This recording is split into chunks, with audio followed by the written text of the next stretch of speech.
एक बार की बात है। एक गांव में एक भूतिया हवेली थी। लोग कहते थे कि वहां रहना बहुत खतरनाक है, क्योंकि हवेली में एक अत्यंत भूतिया आत्मा रहती है। लेकिन वो सभी बातें सिर्फ अफवाह थी। एक दिन गांव का एक युवक राज ने अपने दोस्तों के साथ वहां जाने का निर्णय किया। हवेली का रास्ता बहुत ही डरावना था, पर राज और उसके दोस्तों ने अपनी हिम्मत नहीं हारी। जब वे हवेली के पास पहुंचे तो उन्होंने देखा कि हवेली के बाहर की बिजलियां बंद है। सभी लोग डरकर पीछे हटने का निर्णय करते हैं, लेकिन राज ने कहा, हमें यहाँ जाना चाहिए।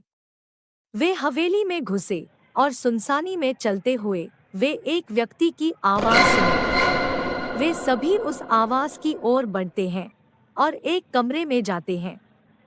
वहां एक पुरानी पुस्तक और एक पुरानी तस्वीर मिली।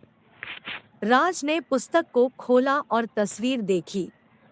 तस्वीर में एक आदमी के साथ एक हंसती खुशी लड़की थी। उसके पीछे लिखा था, मेरी प्यारी सिमन, तुम्हारे बिना जीना मुश्किल है। तभी एक गुंजाइश हुई और वे सभी वहां से भागने का निर्णय करते हैं। पर राज ने देखा कि जिस तस्वीर के पीछे कुछ नहीं लिखा था, अब उसमें लिखा है, तुम अगली बार बच नहीं पाओगे।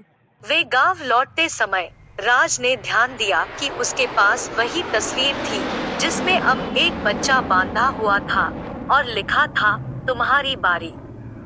यह सचमुच एक भूतिया हवेली थी, जिसमें वास्तविकता का खेल हर कोने से उनके साथ खेल रहा था।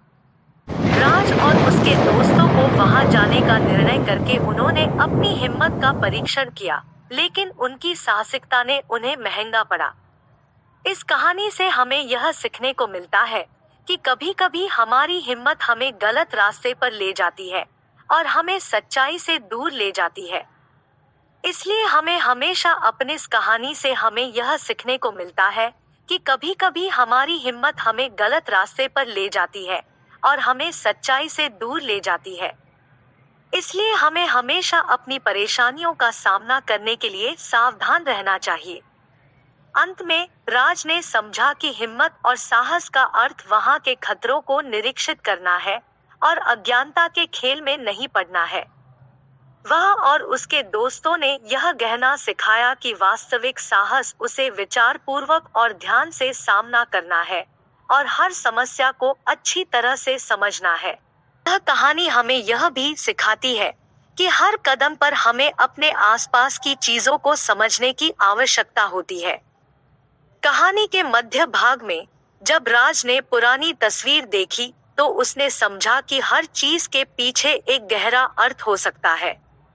उसने समझा कि भूतिया हवेली में होने वाले घटनाओं का राज उस पुरानी तस्वीर में छुपा हो सकता है।